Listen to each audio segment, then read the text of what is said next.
కాంగ్రెస్ లో నామినేటెడ్ పదవుల హడావిడి మొదలైంది. పోస్టుల కోసం ఆశావహులు ఆశగా ఎదురు చూస్తున్నారు. ప్రభుత్వ పార్టీ పదవుల్లో చోటు కోసం లాబింగ్ ముమ్మరం చేశారు. అధిష్టానం పెద్దలను ప్రసన్నం చేసుకునే పనిలో బిజీగా ఉన్నారు నేతలు.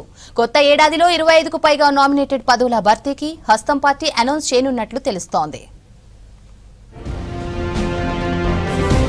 కొత్త ఏడాదిలో పదవులు భర్తీ చేస్తారన్న ప్రచారంతో కాంగ్రెస్ నేతల్లో హడావిడి మొదలైంది.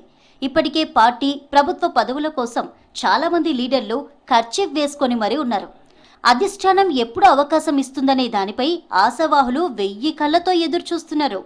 పార్టీ నామినేటెడ్ పదవులు భర్తీ ఎప్పుడుంటుందనేది హైకమాండ్ ఇప్పటికే క్లారిటీ ఇచ్చింది.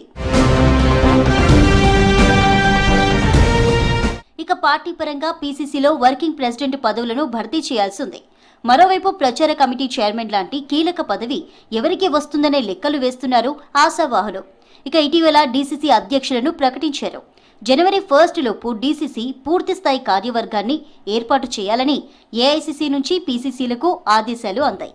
దీంతో డీసీసీ కార్యవర్గం ఏర్పాటుపై కసరత్తు చేస్తున్నారు.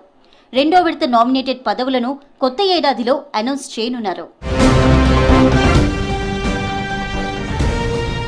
కాంగ్రెస్ అధికారంలోకి వచ్చిన తర్వాత తొలి విడతలో నామినేటెడ్ పదవులను భర్తీ చేశారు. అసెంబ్లీ ఎన్నికల్లో టికెట్ ఆశించిన నేతలు, హైదరాబాద్ కేంద్రంగా పార్టీ వాయిస్ ను వినిపించిన నేతలు చాలా మంది పదవుల కోసం ఎదురు చూస్తున్నారు. దీంతో ఈసారి 25కు పైగా నామినేటెడ్ పదవులను భర్తీ చేస్తారని పార్టీ వర్గాల్లో టాక్ వినిపిస్తోంది. దీంతో ఆ లిస్టులో తమ పేరు ఉంటుందో లేదోనని నేతలు ఉత్కంఠగా ఎదురుచూస్తున్నారు. ఇక తమకు అవకాశం ఇప్పించాలని అధిష్టానం పెద్దలతో పాటు మంత్రులు, ఇతర కీలక నేతల దగ్గర లాబియింగ్ ముమ్మరం చేశారు. కొత్త ఏడాదిలో కాంగ్రెస్ పార్టీ భర్తీ చేయబోయే పార్టీ పదవులు, నామినేటెడ్ పదవులు ఎవరికి దక్కుతాయనేది గాంధీభవన్లో జోరుగా జరుగుతున్న చర్చ. ఆశావాహులు ఒక్క ఛాన్స్ అంటూ ముఖ్య నేతల దగ్గర ప్రయత్నాలు చేసుకుంటున్నారు.